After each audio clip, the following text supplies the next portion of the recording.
of the present roster would best fit in the Attitude Era? Sorry, what was that? Which women in the current roster? Yeah.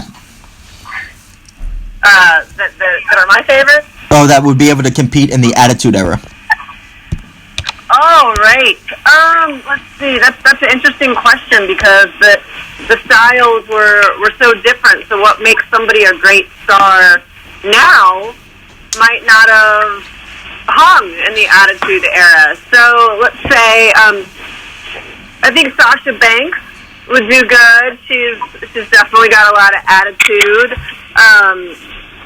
I think Becky Lynch would be great. And let's say down from NXT, I'll go with Bianca Belair. Okay. And my second question, what did you feel when you were included in the first ever Women's Royal Rumble? So I had lived through in my career many Royal Rumbles with barely any women represented on the pay-per-view. It was always a really hard pay-per-view for the women to get on because the Royal Rumble took up so much time in the pay-per-view. So to see the women get their own Royal Rumble at the pay-per-view and then, the match delivered. It was really great. It was really fun to watch. So to be able to be a part of that, kind of bridging the gaps of the generations, it was really great. It was really nice to be there around all those women from the different generations. And the last one for me, what is your favorite Attitude Era storyline you were involved in? My favorite, did you say? Yeah, your favorite that you were involved in. Okay.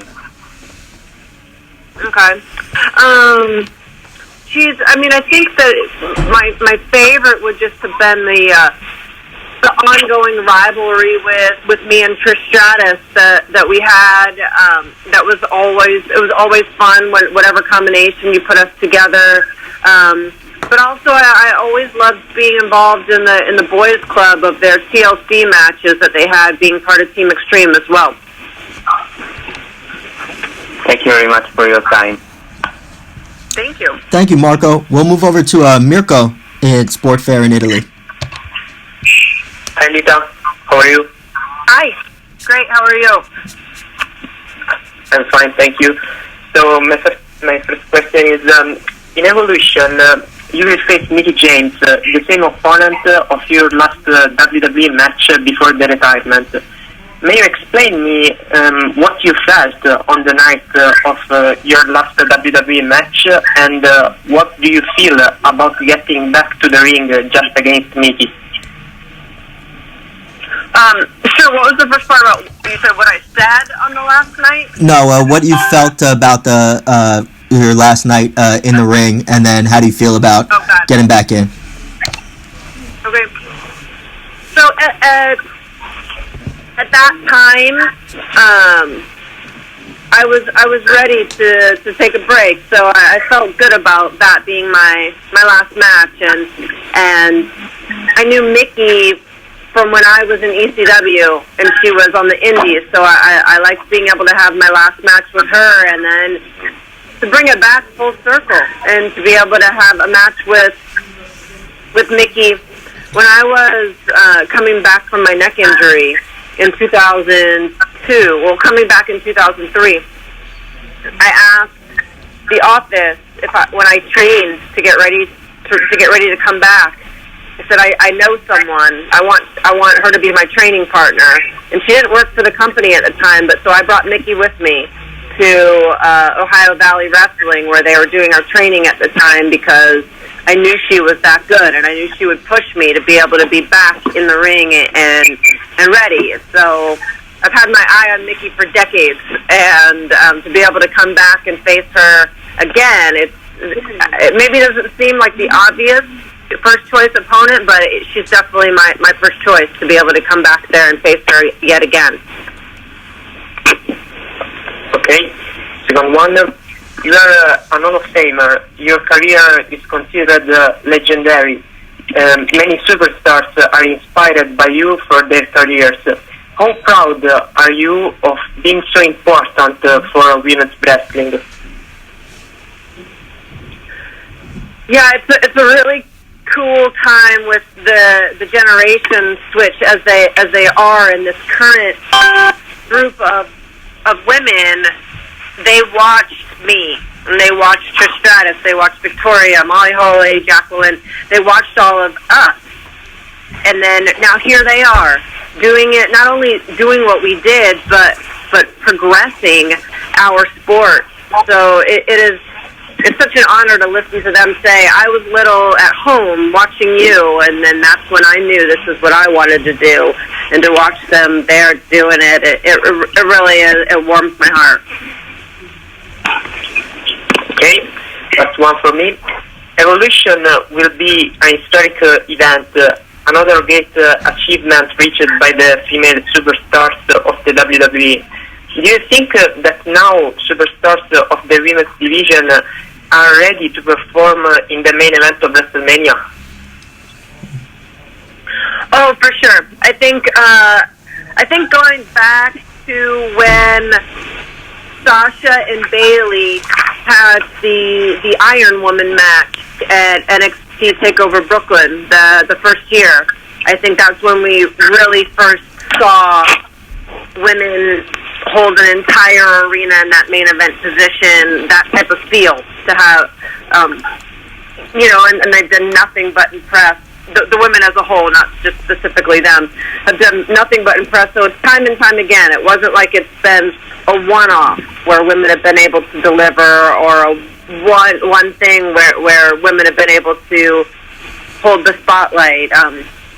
Yeah, sure, yeah, definitely time, and the women are proving it time and time again every time they're given the opportunity. Okay, thank you. I've done. It's been a pleasure talking with you. Thank you. You too. Thanks, Mirko. Francesco, are you there still? Yes. Hi, Mirko. Just for the questions. The first one is, Becky Lynch says you are the best female superstar in WWE history. What do you think about the new attitude of the Irish kicker? Could somebody repeat that? I think, Francesco, you're a little broken up.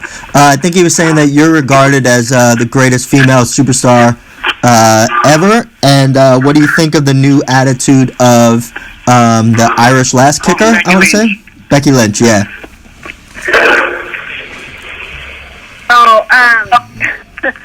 Becky has been a favorite of mine for a long time, and I love seeing this new side of Becky where,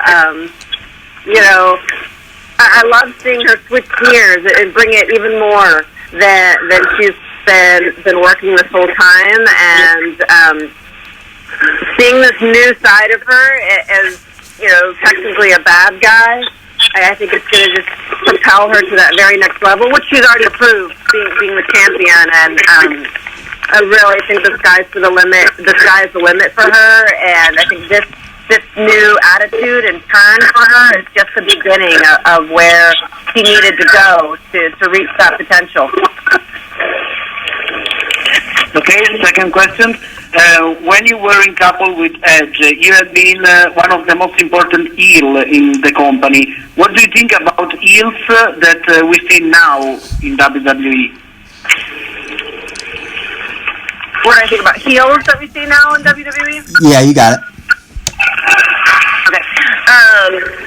It's funny to see the most successful heels, because it's hard to walk that line where you've got to bring the attitude extra and play dirty, but without being too cool, because then that starts to get you cheered, and we're then now achieving the opposite effect that we want you to. So it's interesting. I feel like being healed is where you always develop yourself, and it ends up turning you eventually into a bigger baby face, because you can do no wrong as a heel, and you just go out there and act a fool. and you're doing your job. So it's fun to watch people come into their own, being heel characters. Okay, and last question for me. If you could choose, would you prefer to be a superstar now or in your era? Well, it's a hard question because the Attitude Era was such a magical time for wrestling in general and sports entertainment and the Monday Night Wars. It was a really cool time. But seeing all the opportunities that these women are getting that we didn't get back then is it would be fun. It would be really fun to be there in the mix. But I'd say I don't want to change my story. I'm happy with the career that I had and the time that I had it. But I'm definitely excited for these girls now. Okay, thank you and good luck. Thank you. Thank you. We'll move over to Miguel at Sport. Hello, Lita. How are you? Hello, I'm great. How's it going? I'm fine, thank you. We are living great times for the women in the pro wrestling business, so I would love to ask you about the women's revolution. What is, in your opinion, the most important thing that women in the business have achieved since the movement, and how do you see the future for the women's division in the WWE?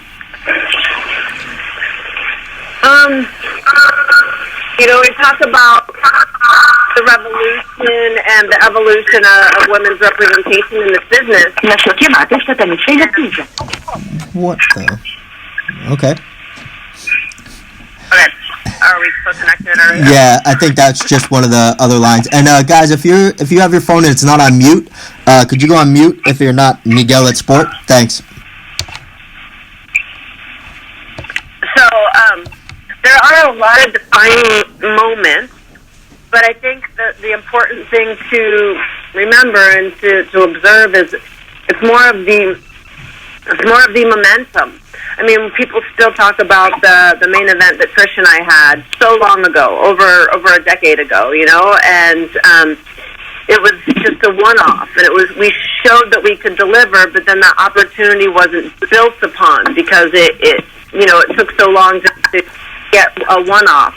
And so now I think it's awesome, and it's important that these women, not only they get opportunity, but it gets to get built on. We don't have to wait a decade now. We don't have to wait a year in between women being represented in the main event. It's getting where it's not such a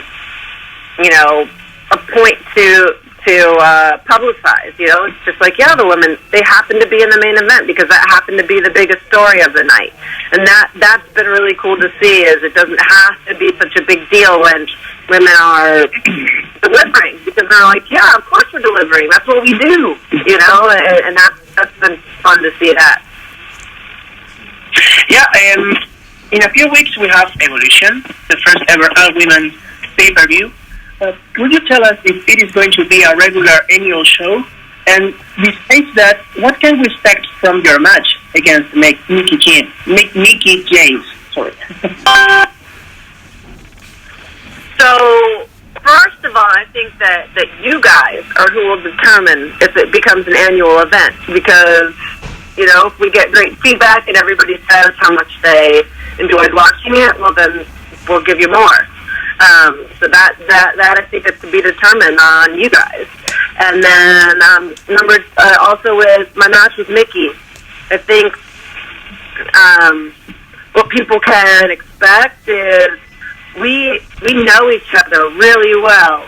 We know each other inside the ring really well. So it's gonna be interesting for you guys to watch just how well we'll be able to counter each other's move, and I know how she thinks. I know how she thinks in the ring, and to be honest, she knows how I think in the ring. So that's more difficult, but when people have your number, but kind of being able to anticipate her moves, and it should hopefully be a really great match, because when we know each other, when you know your opponent really well, that's when you can really bring out the best in each other. And I look forward to being pushed out there. I've been training outside the ring, and I know that she will push me in there, and that's what I want.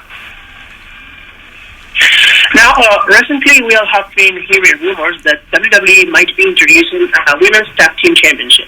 Would you like the idea, and who would you choose to be your tag team partner? So I've heard this rumor for actually going on years now. I really hope, we've got to be at least closer than we were to getting those because, it's been talked about for a long time. I really hope that we'll see that. There's a lot of duos that we're seeing some women forming alliances, which is cool. And I really don't think that I could have a better tag team partner than my, sometimes friend, sometimes foe, number one frenemy of Trish Stratus. I think that we would make a pretty unstoppable team out there. You know each other so well. Thank you so much, Lita, for your time, and good luck at Evolution. Thanks a lot. Thanks, Miguel. We'll move over to Elva. You can go ahead, Elva. Hi, yes, I'm here. Hi. Hi. First, I want to thank you for giving us the opportunity to speak with a legend like you. So, thank you so much. Oh, thanks. Well, right now we have a lot of women that are very talented, and I want to know, does any of them remind me of you? Yeah, I have to say, just personally and in the ring, but the spirit of Becky Lynch really reminds, I see a lot of me in her, and it just really brings a smile to my face whenever I watch her perform in the ring. Okay. Do you think women have more chance right now to become a wrestler than in the past? Oh, absolutely. Women have so much more of an opportunity now to become a wrestler. Even just so much now with the internet and being able to figure out how to do it, look up where the best schools are, get your footage out there on social media to be discovered, all the way down to the Performance Center where there's an entire school, a training school just there to set you up for success. Definitely a lot more, your chances are a lot greater of being a WWE superstar today than when I was. Okay, so thank you so much. No, thanks, Elva. We'll move over to Vicente at Mundo Deportivo. Hi, Lita. How are you doing? I'm doing. Hi, great. How are you? Love Vicente. Thank you so much for your time, first of all. I would like to ask about Evolution. It's going to be your second WWE pay-per-view this year. Does it mean that we're having more later in the near future, or this round ends up here?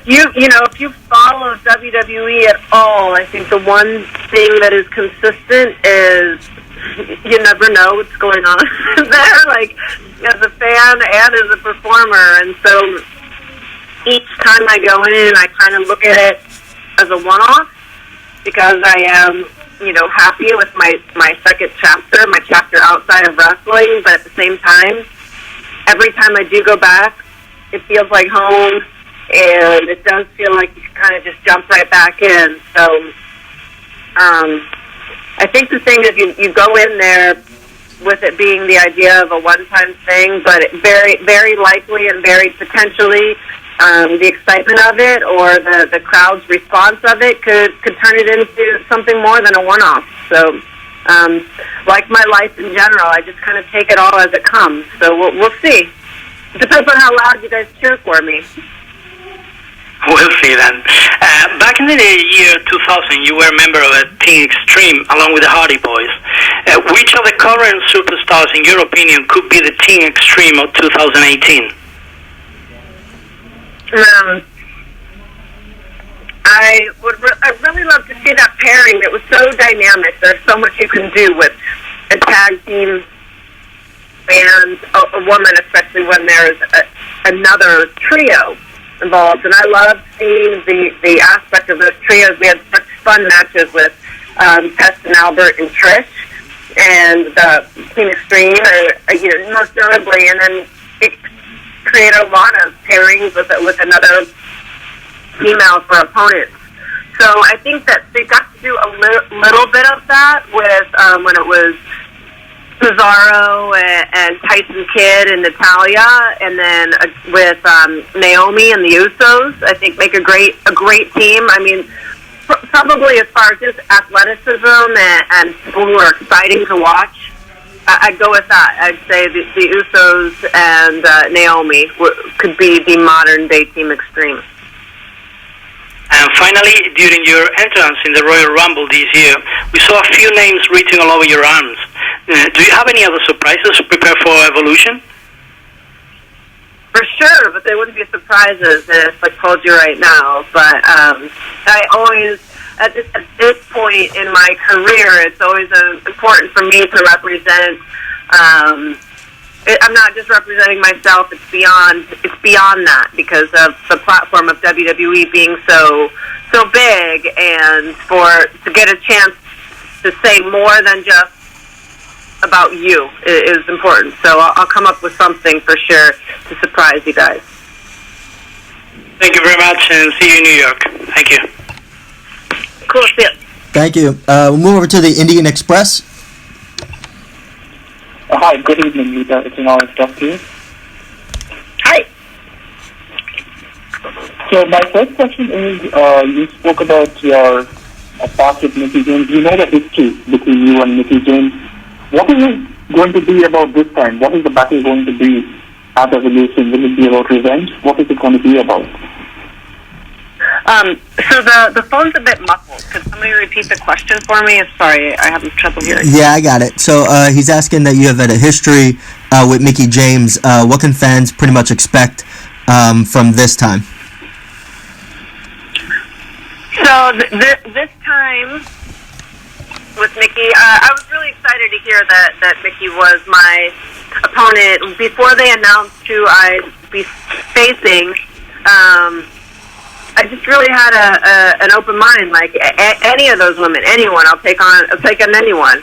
And then when I heard it was Mickie, I was like, I was really excited because I know her really well. I know when I'm training for the match, I know what to train for because I know what she does out there. And so I think what you guys can expect is, vintage style Attitude Era match, but even it stepped up because we'll have the entire floor of the pay-per-view and I think less restrictions put on us, so we can hopefully go out there, not only have a lot of fun, but really remind people back our feud back in the day, but kind of carry it forward. I'm looking forward to kind of have a full circle and build on what we had already back when we were both wrestling together.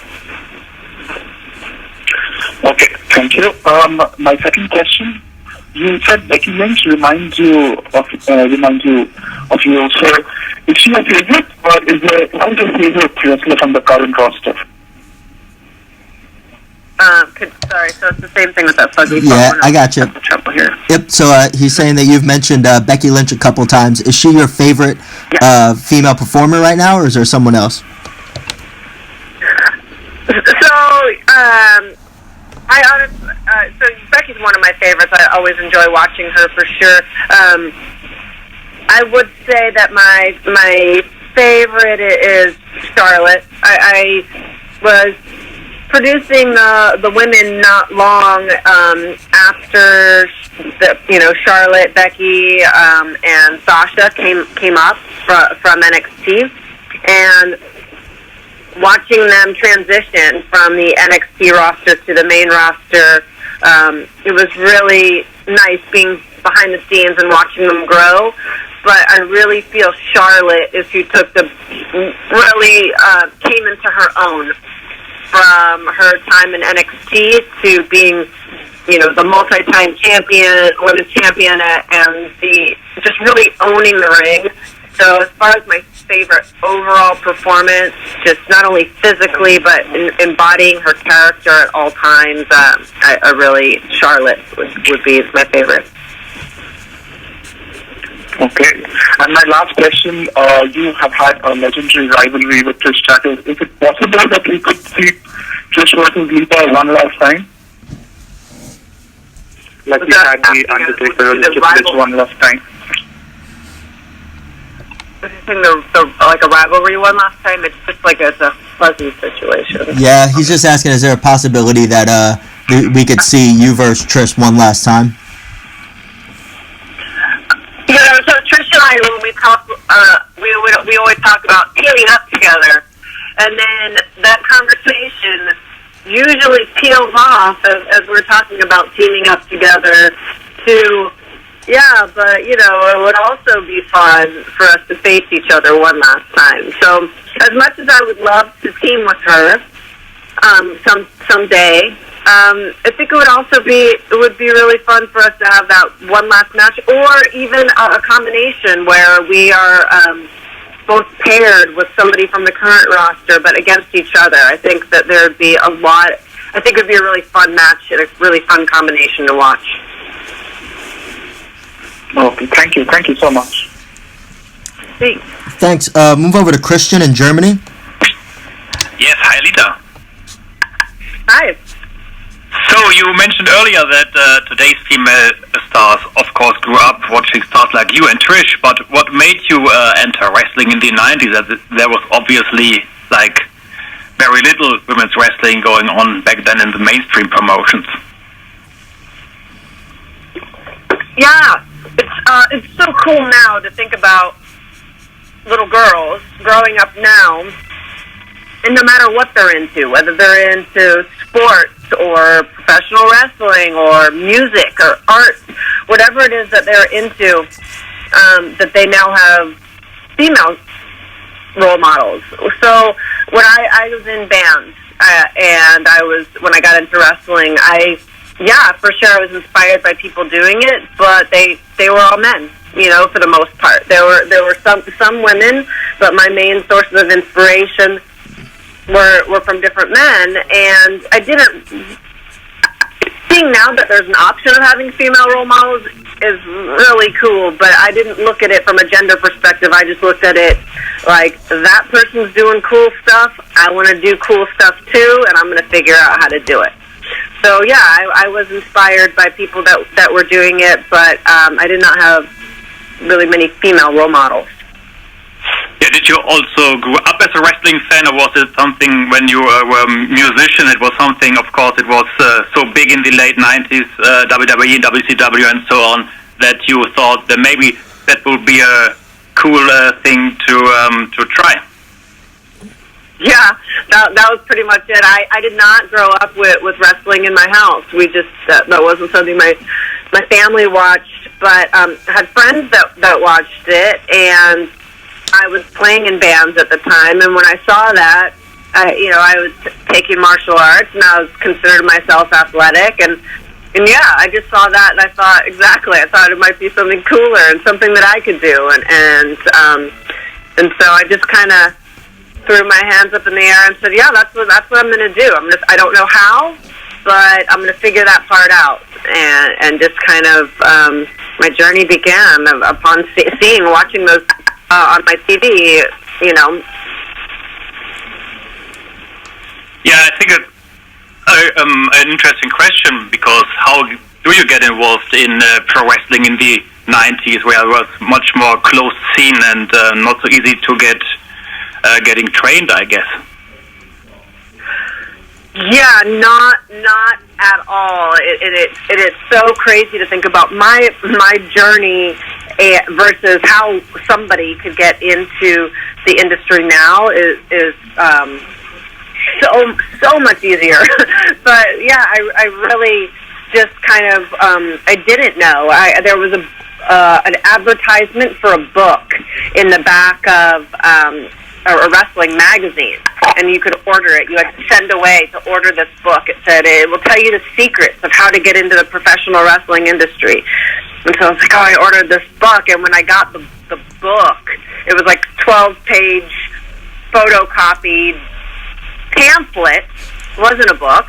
And basically all it said was, you have to know somebody or be related to somebody in the wrestling industry to get into the wrestling industry. And I was like, well, that doesn't help at all. So, you know, I was a fan of the Lucha Libre style. I went down to Mexico and just legitimately wandered the streets asking people how I could be a wrestler and where was the wrestling and how did I get in. And people looked at me like I was crazy, but I eventually traced the breadcrumbs and figured it out. But it wasn't the most direct path, really. Yeah. One thing that hasn't been touched upon today is that you also worked for ECW in, I think, 1999 for a while, and you mentioned that you did music before that, but I guess when you entered like a crazy world like that compared to the music scene, what was that like? And, yeah. Yeah, I thought when I was getting involved in wrestling from music, and I go, oh, it's like, they're like rock stars, but they're like these healthy athletes. And then when I got to ECW, I was like, oh my gosh, no, they're maniacs. So, it was quite, I was just like, I've always been, even growing up in high school and everything, more of an observer, but there was a lot to observe, in that locker room, and there were definitely moments that I was like, oh my God, what did I get myself into? But I mean, it was a great crash course being in that circus with the original ECW locker room crew. I lasted about 5 months or so before I went to WWE. So what are things you're working on today, or things you're doing in your free time now when you're not so much involved in wrestling anymore? You're working on any projects and other stuff? Yeah, so I have a television show now on a streaming service on a Sci TV, and it's called the UFO Show, and it's about UFO culture, but it's kind of described as diners, drive-ins, and dives. So it's like I just take a road trip and talk to people about UFO culture. And so that's fun for me. And then as well as I'm working on a movie script that I hope to be able to say more about later. And I travel a lot. With the lifestyle of WWE, we were constantly on the road. And I love traveling, but we never got to see a lot because, you know, you might have 4 hours free in Honolulu or Kuala Lumpur or Singapore, you know. And so I got to see only a tiny, tiny bit. And so I've gone back and done some longer trips, traveling and exploring, and I really enjoy that. And one last thing, are you still into music as well, like doing music or going to concerts and stuff? Yeah, I go see live music all the time. Almost every week I'll go and see bands. I live in San Francisco, and there's a really great music scene here in the Bay Area, like a lot of venues I can just walk to and go see new bands. I've only lived here for about 4 years. I don't have quite the community that I had when I lived before in Atlanta of musician friends, but I would love to be involved in another music project someday. Music's always something that really has spoken to me and shaped who I am. So it's never far from my interests or what I'm doing. It's been a constant since I've been a child. Sounds great. Thanks for your time today. Thank you. Thanks, Kristen. We'll move over to Nims in Australia. G'day, Lita. How are you going? Hi, I'm good, thanks. Yeah, that's what I like to hear. Now, we've obviously, it's been talked at length about Evolution, but the Royal Rumble, when you were a surprise entrant, now we've seen throughout the years, you know, surprises at the Rumble, like Rey Mysterio this year, seen Booker T, and when the music sort of hits, the crowd just roars. What was it like for you when your music hit and hearing that roar from the crowd when they realized, oh my God, Lita's here? Yeah, I think that, so it all happened so fast from the time when I was asked to when I got on a plane I took a red-eye there that night and landed jumped in the shower and got right into makeup to start doing it that day. So I think it wasn't until I heard my music that the whole thing even became real to me. And so I don't know if you know, but at my entrance, you see me, I kind of have this moment like, oh man, I can't believe this was happening, because when I heard my music, it was the first time it became real to me. And my favorite thing from that Rumble, and I've seen it a bunch, is people posting their videos being either live in the crowd or just sitting in the living room and watching their shaky cell phone like scream, and move around when they heard my music, and that they couldn't believe that I was coming out there. And I was like, yeah, this phone shaking around, that's how I felt too. Well, that's pretty cool too. Now we know that the women's wrestling right now is just in such a really good place. But how do you feel? Because I don't know if you sort of thought of it like this, but you had a very instrumental part to sort of kick off the current era of women's wrestling, considering the fact that at WrestleMania 32, you actually unveiled the brand new women's title and retired the Divas Championship. So on Monday Night Raw, when you see the women's belt being defended and put up for grabs, the fact that you were the one that sort of brought it into the WWE universe, does that sort of make you feel special? For sure. I mean, that match when I announced that we were getting rid of the butterfly and we were going to have this new title to defend, and then when it was Becky, Sasha, and Charlotte to go out there and just have such an epic match to kick off this new chapter in women's wrestling with the new title. It felt important, and it feels special, and to watch them carry on the importance, and with just a whole new, not only caliber of matches, because I want to get it clear that it wasn't, in 3 minutes, you can't have that caliber of matches. So it's not that any of the women, when it was not given importance or viewed, did not want to be able to contribute, or they were not capable of it. It's that that we're finally being positioned in a way that you're able to represent and be proud of the work that you're doing and build on the time that you're given. So it does mean a lot, and I don't think about it until I listen to it posed in a question like this of my involvement in that, because I just see those women out there and they're putting the hard work in, and I'm proud of being even a little part of that. Something that keeps often coming up whenever your name is mentioned in history is, like, we often sort of hear, like, when people talk about Shawn Michaels or Bret Hart, they're always linked together. Stone Cold's always linked to The Rock. Hogan's always linked to Randy Savage. You and Trish and Lita is always a sentence that is put together. What's it like having a sort of bond like that with another wrestler?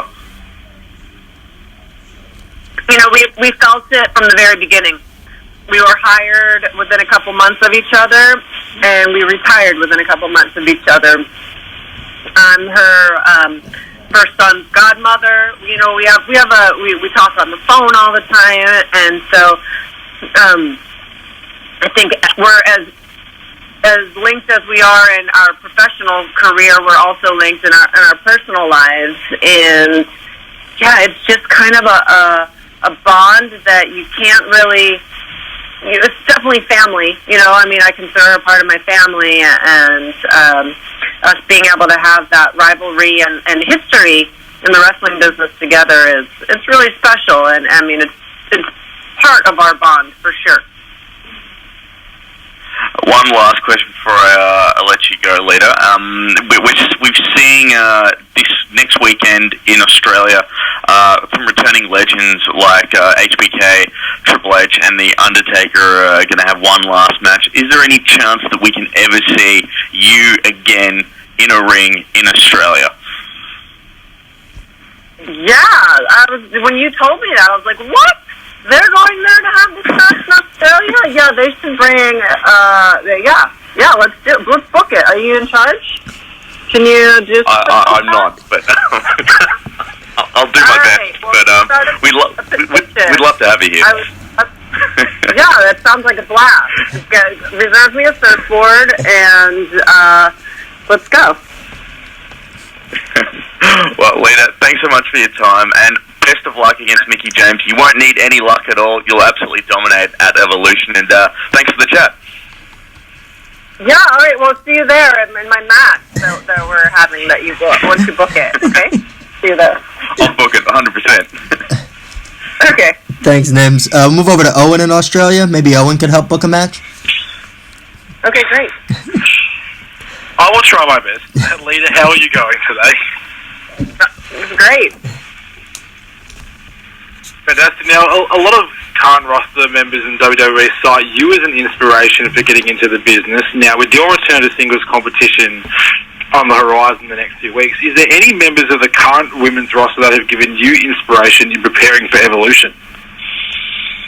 Yeah, I didn't even know that was going to be your question, but I was thinking that in talking and listening to, the women that say that I was their inspiration to get into the business, and of course now coming back for a match, I'll be honest, I'm nervous. I'm preparing the best I can, but I'm nervous because these girls currently are killing it out there night after night, and yeah, it's really that they're my inspiration, and I had to seek out. I didn't have female inspiration when I was getting into the business, and to have all of these current women inspire me to push harder and to want my match to be really good, and I want my match to be as good as their matches have been.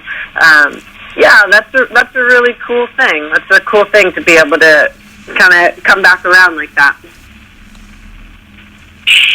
Awesome. Now, you had an in-ring style that wasn't really seen much in women's wrestling at the time, like in your prime. Have you ever thought about how your style would translate into the ring these days? Yeah. I mean, the women now are across the board are so athletic, and thinking if we had, all of those women back then, and had, when we could interact and what kind of matches we could have had with those gals, and yeah, I mean they've had so much more training coming into it than Crops in the past, and I mean, yeah, they have matches of the night all the time. I would love to be able to test my style out against some of the current women, and any of them really. Fantastic. And finally, we know that music is a massive part of your life and just in history anyway, especially in the punk scene. We see you post photos of you going to Descendant shows and wearing Dillinger Escape Plan merch all the time on your social medias. But a lot of people would have gone into that music through your entrance song by Boy Hits Car. Now, if you were to choose a song as your new entrance song, if that was to ever happen, what would be your new entrance song and why? I thought about that because, I do have so many friends in music and going, well, what, could maybe somebody do a song or should we do something new? But the way they did that song, it existed first. Jim Johnson had written it, and then they did it, they redid it when they had Boy Hits Car do my entrance in it. It just kind of, it's, you can't, it's like HBK's music. It's kind of silly. Well, it's really silly. But you can't change it. That's just what goes with him, right? And I do feel that way about my entrance theme. That's just what goes with my entrance, is that song. However, there's a band, they're from New York, all female, they're called the Lunatics, and they've got a bunch of great songs that I always think, this would be a cool entrance theme. Every time I listen to their music, I always think, this would be a good one, this would be a good one. And I actually just saw the Distillers. Actually, Brody, she's Australian. But I just saw the Distillers play, and I thought I saw the same thing, and I go, oh man, a Distillers song would be really rad to have as an entrance theme.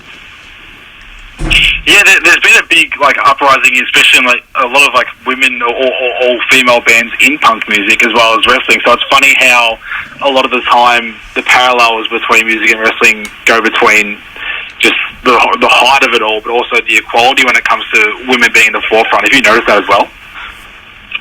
Yeah, I've just, a bunch of bands are kind of, in general, being able to have a resurgence regardless of gender, but of women being able to kind of have these reunion shows or these resurgence in popularity, because same thing, like you're saying, within wrestling, it's kind of mirroring these current crop of bands. They're citing other bands or other musicians as this is what I listen to, and then it kind of gives a new life and a new chapter to people that weren't otherwise turned on to them. In a couple of weeks, I'm going to see a band called The Avengers, a female-fronted band, and who hadn't played in a really long time. But it's that same thing of people citing these bands as influences, and then having a new generation check them out, because now we have the internet, and they're like, well, what are these bands that people are talking about? Or, I'm at signings, and I see their children that aren't even as old as how long I retired. I'm like, I was retired before you were even born. How are you my fan? But it's because Bailey and Becky and people are mentioning me as their influence, so their parents are going back and showing them, here, this is who they're talking about, and then I get new fans. It's cool. It is very cool. Well, Lita, thank you for giving me a bit of your time today, and I'm looking forward to seeing you at Evolution in a couple weeks' time. Thank you. Thanks. Thanks, Owen. Move over to Gary at The Sun in the UK. Hiya, Lita. Hope you're well. Hello. Obviously, the countdown's on to Evolution now. I was just wondering if you could reveal the exact moment when, first of all, you found out about Evolution, and who was it who told you that you were planned to be meeting Mickie James then? What was that emotion like? So we were asked a while ago, or told actually, just that there was going to be an all-women's pay-per-view. They were still getting it together, but, would I be interested in being a part of it in some capacity? And I just said, sure, count me in. And that's pretty much all the conversation was. I didn't know if, maybe I'd be doing some commentary duty or even just invited to attend to support the women. And then I found out, when you found out, that they announced that Mickie James would be my opponent, so not only would I be part of Evolution, but that I would be in the ring. So, that's when you cross your fingers and hold your breath and just go with it. Were you instantly on the phone to her once you saw the announcement had been made? No, I took a day, the next day. So not instantly, but I was like, is that real? Because I kind of just was like, let me just sit on that for a second. Because, I had to let it sink in and process it. There was like, by being a part of the pay-per-view, you mean wrestle in the pay-per-view? Okay, I kind of had to let that part of it sink in, and then come the next morning, I was like, all right, I got this. This is going to be rad. And then that's when I'm on the phone with her going, okay, so this is going to happen, huh? Me and you. Cool. And there's been, I'm sure you've seen, I know Paige was one of the people speaking out against. There was a really horrible article done at the weekend where it was criticising WWE for bringing back legendary names such as yourself, saying that they should concentrate on, the current stars on the roster, so to speak. I just wondered what your thoughts are on, and do you have a message for the critics who are, criticising the fact that they're bringing back the icons such as yourself and Trish for Evolution? Well, I think it's to speak on the criticism, I do think it's a little odd that the first matches that were announced was Trish's match and my match, because we're not even part of the current roster, but it is I think interesting to some people to see us come back. but in the same regards of the Women's Royal Rumble, there were a handful of us that were brought back, but I wouldn't say the focus was on the past generation. The focus was on the current roster, and so it's an entire night of women's wrestling, and there's going to be plenty of the current crop. Everybody, having a spot and being featured, and I do think that's what will happen, and I do think that's what it is about and what it should be about. We just happen to be two matches that were announced first, and hey, we're gonna deliver, and you're gonna, and you'll see. But all of those women are too, and will have their opportunity. Cool. Obviously, there's new every couple of months. There's another groundbreaking event for the women. I mean, it's unbelievable how the division is at the moment. One of the big things on the indie scene at the moment, we're starting to see a rise in intergender matches with a lot of companies having intergender titles. Do you think we'll ever get back to, we'll ever get back to the days, where China and yourself even compete against men in the past? Can you imagine seeing, I don't know, say someone like Ronda Rousey challenging men and having an intergender division, or is that not a way forward that you think would work? So I love being able to mix it up with the guys. It made my career. I am indebted to all of the men that worked with me throughout my career. But we always did, when we did mixed matches, we would kind of be creative with how we would, dodge and weave and work with the men. I do think some of the current indie promotions that are doing straight up intergender matches, toe to toe, with it'll be just such a size discrepancy and such a power discrepancy. I do think that's a little that doesn't speak to me. That doesn't work for me. I don't think that a woman looks tough, getting just manhandled, so to say. But being creative and dodging and weaving, with the playing around with the roles, or I had a match with Spike Dudley, who I probably weighed more at the time, or Becky and James Ellsworth, things like that. Yes, there's so much entertainment. When we had Santino involved, those types of things, I think there's room for some intergender play. Yes, I'd love to see that and more of that in WWE. As far as toe-to-toe intergender, somebody being outweighed in going toe-to-toe, that doesn't work for me. Cool. And you've mentioned quite a lot of names on the roster to some of the previous journalists you've spoke to, but there was one name that stood out. You said right at the beginning of the conference call when you were speaking about Bianca Belair. Is she one star in NXT that you can see being the next one to really step up and main event for the next couple of years? And what is it you like about her so much? So, down at the Performance Center, all the guys at NXT, they're in the ring every day. They're in class every day. They're studying tape every day. They've got, like a soft ring so that they can practice high spots. They've got a state-of-the-art gym. They've got, all of the trainers. They've got everything. So there's so much talent as far as physical ability. So much talent as far as, sinking into their character.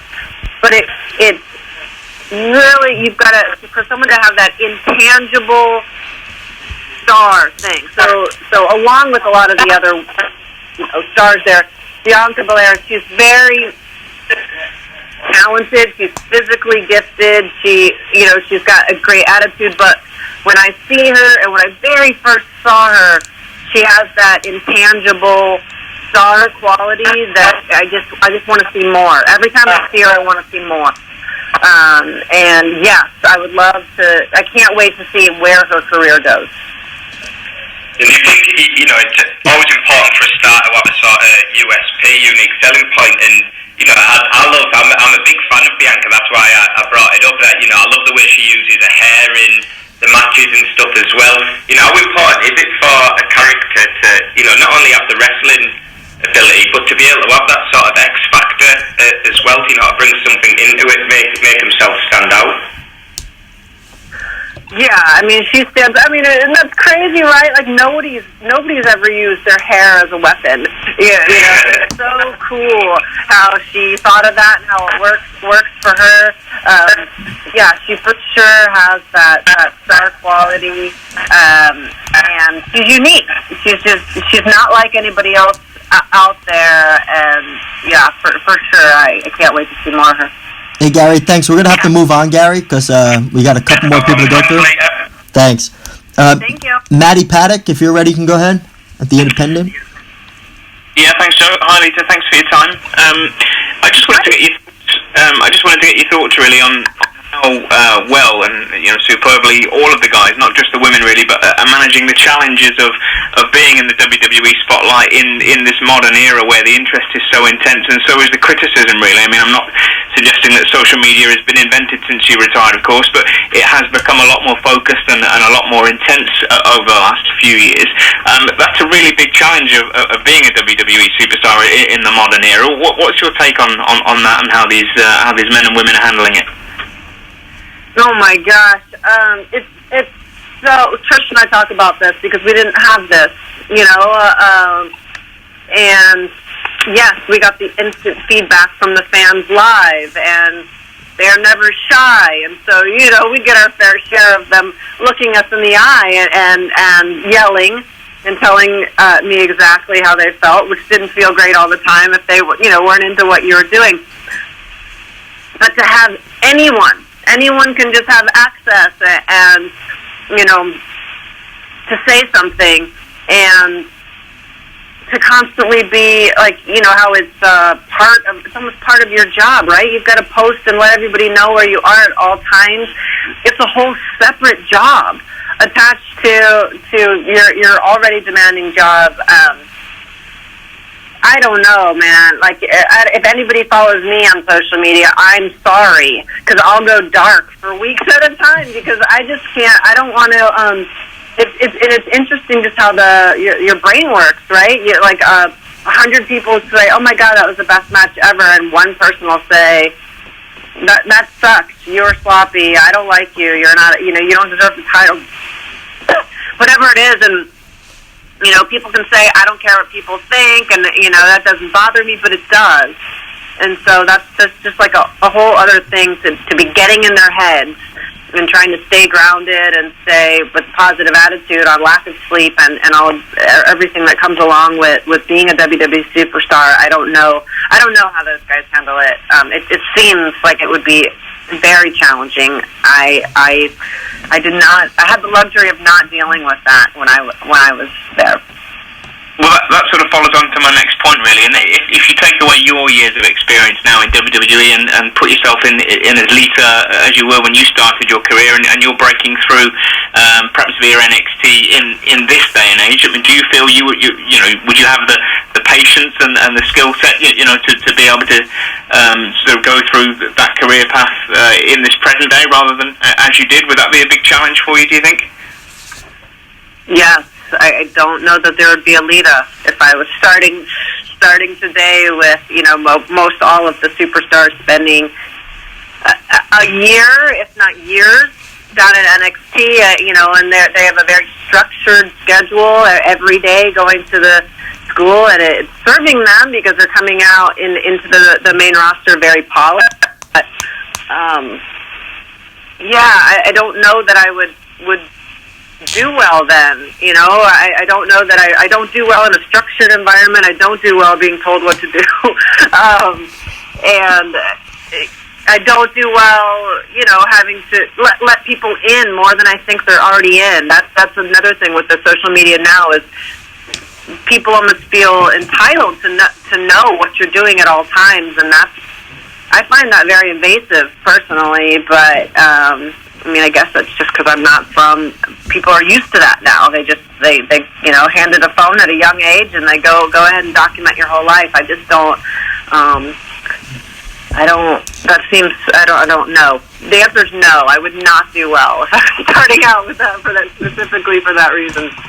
And just very quickly, lastly from me, you've already talked about your Royal Rumble appearance and how you're almost chucked in at the deep end, really, with that appearance in terms of the amount of preparation you had to get yourself ready for that. But have you found that that's really whetted your appetite now for the Evolution appearance? And as you hinted earlier, what may or may not come after that?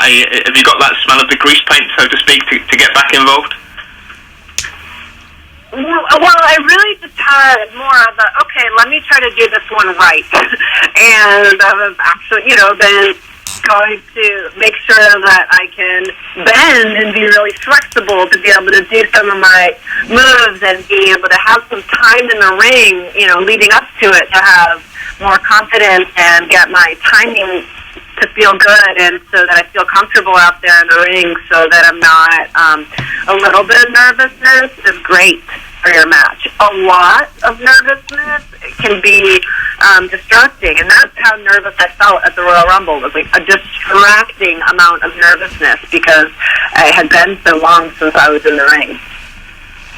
Thanks very much for your time, and all the best with the show. Look forward to it. Thank you. Thanks, Maddie. We're going to go ahead and close out with Josh from Sport Bible. If you could ask a couple questions. Thanks. Yep, no worries. Hi, how's it going? Hi, good. So, obviously, we talked about Evolution. Are there any other legendary female performers you think should be involved in this show? Yeah, so it's hard because I definitely think that the current roster needs to be highlighted. But at the same time, it's like, this being a one-off pay-per-view, I think it should show the evolution, and have women that played roles at least invited. And I hope that is the scenario, to where even if we can't all have matches in the pay-per-view, but to be invited to watch it take place. I would love to see my entire locker room of women there, like Ivory and Jacqueline and Victoria and Molly Holly and, Tori and Stacy. It would be Carrie Runnels. I would love if all of the women throughout the years could be there to at least be a part of it and watch it happen. I hope that that's the case. I know that there's not a spot for everybody on the pay-per-view, but just to be there, I would hope. And then, the focus being the girls that are doing it now. That's where we are currently. And I'm excited to be there to support the women that are there with my role. Mm-hmm. Do you think yourself against Mickey is the perfect return match for you, given the history there? Yeah, and I had said earlier is like I didn't know what role it was going to be in the pay-per-view, and or if I would have a match and who it would be with. I was just kind of game for anyone that they paired me up with. Just being ready for anyone and excited about it.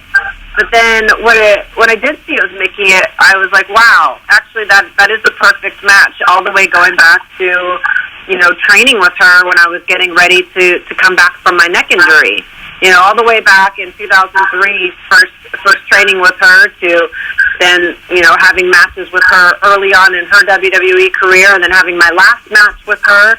I think it's a great opponent for me to have. Mm-hmm. And just finally, you showed in the Royal Rumble that you've still got it. Are you confident you'll be able to find the same level at Evolution? So I feel like I showed in the Royal Rumble that I could kind of pull it off with zero rehearsal, without training. And so this time I feel more confident because I've been able to have some heads up and some training time. And so now I feel like I can have fun. I could actually go in there and have fun, as opposed to just having my fingers crossed and my breath held the entire time, hoping that it's okay. Now I'm like, okay, if that was with no training and I got that out of the way, then I can go in there and do my thing with some training that I've been doing. So I feel good about it and I'm excited about it.